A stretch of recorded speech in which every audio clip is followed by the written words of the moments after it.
أمامنا الحكم العراقي سيد علي صباح الذي سيقود هذه المباراة، مواجهة عربية قطرية تونسية. نتمنى ونأمل بكل تأكيد أن تكون ممتعة وأن انطلاقة شوط المباراة الأول في هذا سفري.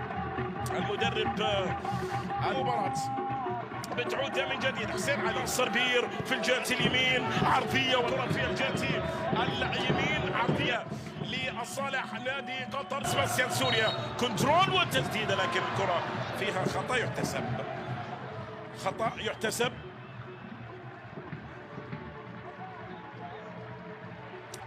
هذه هي الإعادة.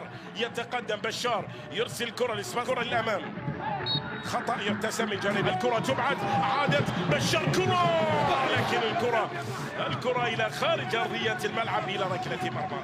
بشار رسل لعب دور كبير جدا في مباراه الذهاب، ومن المنتظر ان يواصل طبعا من خلال هذا اللقاء. كانت الترجيح النهائي الذي كره يحتسب بشار رسل على تنفيذ. بشار يرسل كره طويله والكره سهله عند حارس المرمى، الكرة سهلة عند حارس المرمى عماد حمام. هذا حقيقة لسباستيان سوريا، بشار يمرر لسباستيان سوريا في وسط ملعب المباراة. كونتي تسديد، لكن الكرة سهلة، الكرة سهلة عند ساطع العباسي. عندنا طبعا لاعبين غينيين، الحديث عن كانتي المهاجم قائمة، وقوف بشكل ممتاز من جانب ريقي. بشار ما الكلمة الأولى في هذا اللقاء. هذه الكرة هي كذلك، لكن الكرة إلى خارج أرضية الملعب إلى ركنية. الكرة إلى خارج أرضية الملعب.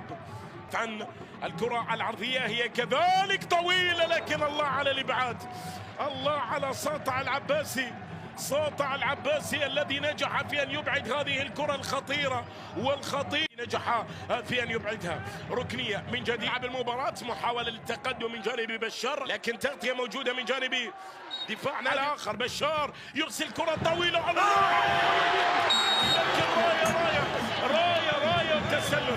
راية وتسلل على سباستيان سوريا في هذه اللقطة عند الدقيقة 25. برافو للمساعد، دوره كبير في لكن طويلة عالية داخل المنطقة، لكن الكرة في غاية الصعوبة. ركنية تنفذ متواصلة في أحداث الكرة العرضية. سباستيان سوريا عدت، مرت، لكن الراية والتسلل في ثاني مرة. سباستيان سوريا متسللا للأمام وتمريرة، الكرة ما زالت مستمرة السقوط، والكرة إلى ركلة مرمى. وسط مطالبة يرسل كرة للأمام، تسديدة، والكرة إلى خارج أرضية الملعب، إلى ركلة مرمى. الكرة تنقل طويلة الأمام، انطلاقة وكرة عرضية خطيرة جدا. الهدف الأول يسجل للصفوكسي عن طريق كانتي يسجل الهدف الأول في هذا اللقاء للصفوكسي التونسي، الهدف الذي يأتي قبل نهاية شوط المباراة الأول ب4 دقائق.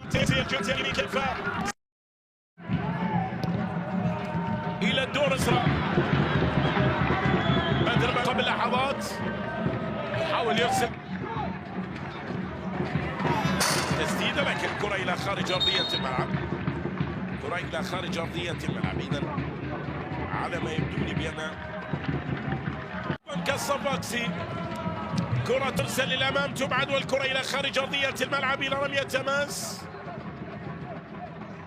طبعا ذكرت بأن المتأهل يواجه الهلال السوداني اللي صعد على حساب المنام البحريني على الرغم من خسارته يوم الأمس 2-1، لكن مستفيد طبعا من نتيجة مباراة الذهاب اللي انتهت 3-0. لمسة جميلة في هذا المكان، الكرة ما زالت، لكن الكرة إلى ركلة مرمى تحولت إلى ركلة مرمى. كرة عند بشار رسم، فأن الملك نادي قطر الذي كرة في الجهة اليسرى، عيسى أحمد، جردية الملعب إلى رمية تماس. صفاقس التونسي محاولة التقدم وانطلاق الآن وتقدم بشار الطالعة كمارا يتقدم إلى الكاس. ركنية تنفذ مارتينيز الرأسية لكن الكرة سهلة. الكرة سهلة. الكرة في الجهة اليسرى عرضية ومتابعة. جول